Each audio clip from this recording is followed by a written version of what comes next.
Hello, good morning. Welcome to the Dailies on Echo Television. Today is Wednesday, the 5th of June, 2024.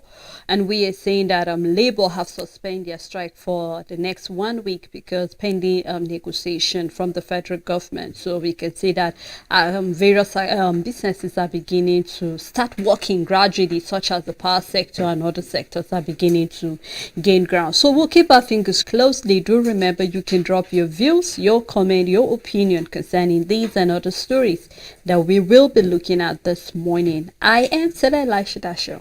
I'll be doing the program alongside Rachel Tanzi. Good morning, Rachel. Morning, Celia.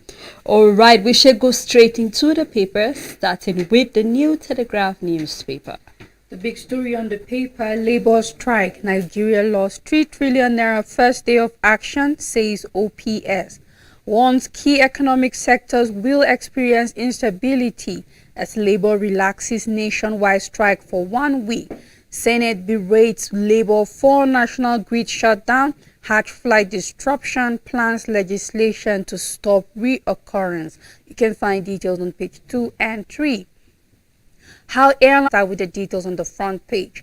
CBN confirms 460 billion naira payment to First Bank. This is concerning Heritage Bank liquidation. You can find details on page 7. Police Service Commission okays 10,000 applicants for, and you can find details on page 5. On Guba poll, INEC extends voters registration in Edo and Ondo states. Works Minister condemns second Niger. They should tighten more security there. You can find details on page 3. Still on New Telegraph, Canada to launch permanent residency on arrival program on page 4. Editors condemn increasing spate of journalist abductions. 1 dead, over 30 trapped in Niger mining pit collapse. You can find details on page 6. Tinubu to find out on insecurity, bandits kidnap 30 villagers in Niger. Details can be found on page 6 and 27. We have a study that says ultra-processed foods linked with insomnia. So if you're struggling with sleep, perhaps you are eating a lot of processed foods. You can find details on page 27, and that's all the news on New Telegraph newspaper. Right, on First News newspaper, we have Naira depreciated. Investors lost 38 billion naira as equity market dips amid bearish trend.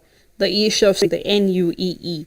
And the big story for First News: say boost for workers. Senate pledge minimum wage figures in 2 days as Labour suspend nationwide strike to secure fair wage negotiations cost stable.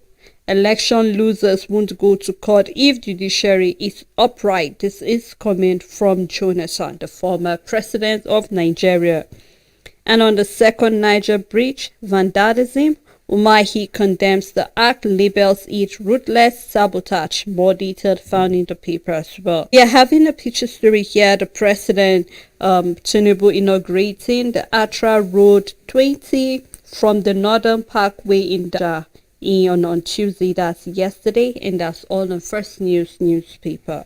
On Nigerian Tribune, minimum wage. Tinubu gives finance minister 40 as Labour gives reasons for suspending strike. Should prosecute states that fail to pay minimum pay CUDA orders to resume new customers onboarding. Naira Mr. Shoyinka says my development agenda transforming Nigeria. You can find details on page 29. 3 burned to death as tanker explodes, page 13. Police Service Commission releases list of 10,000 successful candidates. 7. Editors condemn spate of death against terrorists and bandits. Details can be found on page 4, and that's all the news on Nigerian Tribune. On the Metrics newspaper,